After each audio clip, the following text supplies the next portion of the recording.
بسم اللہ الرحمن الرحیم۔ السلام علیکم محترم ناظرین۔ حضرت وہاب بن عبداللہ کلبی رضی اللہ تعالیٰ عنہ کی شہادت۔ حضرت حور رضی اللہ تعالیٰ عنہ کی شہادت کے بعد حضرت وہاب بن عبداللہ کلبی رضی اللہ تعالیٰ عنہ نے حضرت امام حسین رضی اللہ تعالیٰ عنہ سے میدان میں جانے کی اجازت طلب کی۔ یہ اپنے قبیلے کے ایک خوبصورت جوان تھے جن کی شادی کو ابھی 15 دن ہی ہوئے تھے۔ اپنی تمام امنگوں سے منہ موڑ کر، اپنی تمام آرزوؤں کو خاک میں ملا کر، اپنی نئی دلہن کے سہاگ کا بھی کوئی خیال نہ کرتے ہوئے ناموس اسلام کی خاطر قربان ہونے کے لیے تیار ہو گئے۔ شاید یہ جوان اپنی دلہن کے سہاگ کو قائم کرنے کے لیے جان نہ دیتا، مگر اس کی بوڑھی ماں نے فرمایا، بیٹا میں نے تمہیں پیدا کیا، تمہیں پالا، تمہیں اپنی آنکھوں سے ایک لمحہ کے لیے بھی دور نہیں کیا۔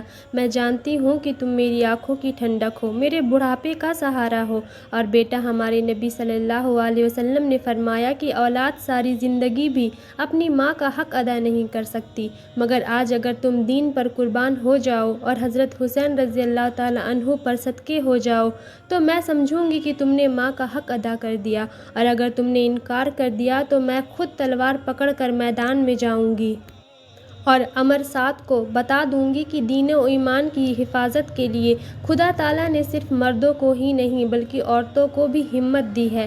بوڑھی ماں کی اس دل دہلا دینے والی گفتگو نے حضرت وہاب کے سینے پر ایک طوفان برپا کر دیا اور دل میں ایک آگ لگا دی۔ جوش میں اٹھے اور بی بی کے پاس گئے اور کہا، اے رفیق حیات، میں تمہارے سہاگ کی قسمت جانتا ہوں، مگر آج ابن رسول پر مصیبت بنی ہوئی ہے اور وہ سخت امتحان میں مبتلا ہے، اور میں چاہتا ہوں کہ امام حسین اور دین اسلام کے لیے اپنی جان قربان کر دوں۔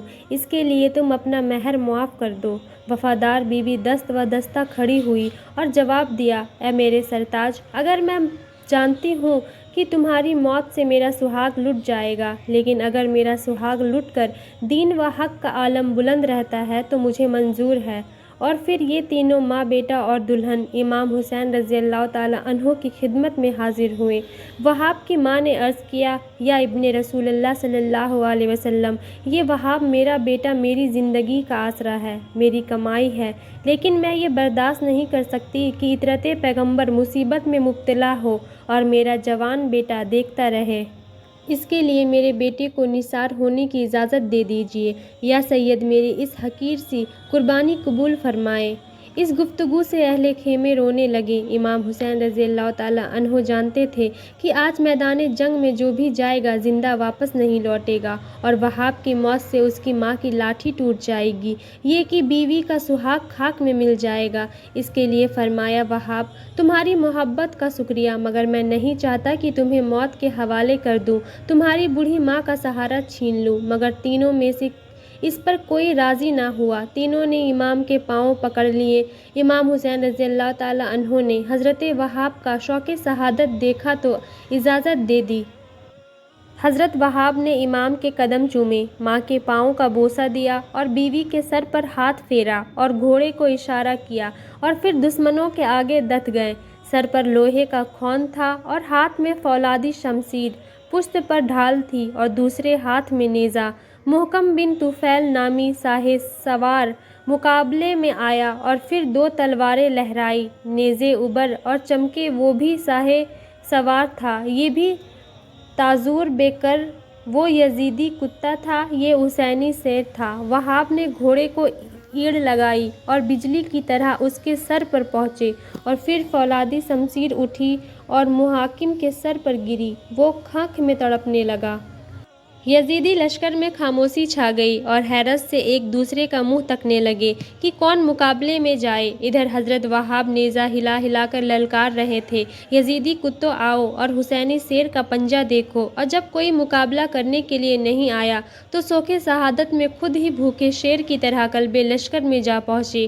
یزید میں بہیڑوں میں کھلبلی مچ گئی اور امر سعد نے پکارا، بہادرو، تم کو کیا ہو گیا ہے کہ تم حسین ابن علی رضی اللہ تعالیٰ عنہ کے ایک ساتھی کا بھی مقابلہ نہیں کر سکتے؟ اور پھر تمام نے مل کر حضرت وہاب رضی اللہ تعالیٰ عنہ پر حملہ کر دیا۔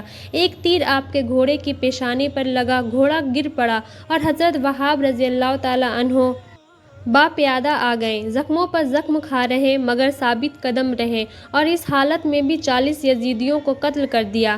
آخر میں ایک تیر آپ کے سینے پر لگا اور آپ بے ہوش ہو کر زمین پر گر پڑے اور یزیدیوں نے موقع دیکھ کر آپ کا سر تن سے جدا کر دیا، اور سعد نے امام حسین رضی اللہ تعالیٰ عنہ کو آواز دی کہ اپنے دوسرے ساتھی کو بھی لے جاؤ۔ وہاب کی ماں یہ نظارہ دیکھ رہی تھی، دوڑی اور اپنے بیٹے کا سر جھولی میں اٹھایا، کلیجے سے لگایا اور پھر دلہن کی گود میں لا کر ڈال دیا۔ دلہن نے اپنے شوہر کا سر اپنی گود میں دیکھا تو ایک چیخ ماری اور اپنی جان دے دی۔ انا للہ و انا الیہ راجعون۔ حضرت وہاب رضی اللہ تعالیٰ عنہ کی شہادت کے بعد نواسۂ رسول صلی اللہ علیہ وسلم کے جانثار ساتھی ایک کے بعد ایک دیگر ناموس اسلام کی حفاظت و حق شہادت کی رکھوالی کے لیے اپنے اپنے ظہر دکھاتے ہوئے قربان ہو گئے۔ اب خاندان نبوت کے مقدس قدموں پر صرف اہل بیت اطہر کے چند بوڑھے، 2-4 جوان اور 1-2 بچے ہی رہ گئے تھے جو نواسۂ تقدیر کو پورا کر کے اور قدرت کے عطا کیے ہوئے مرتبہ شہادت کے ازلی عطیے کو حاصل کر کے کفر و باطل کے اندھیروں میں اپنے خون سے حق و اسلام کی شمع جلا کر مرتبہ شہادت پر فیض ہونے والے تھے۔ اللہ حافظ۔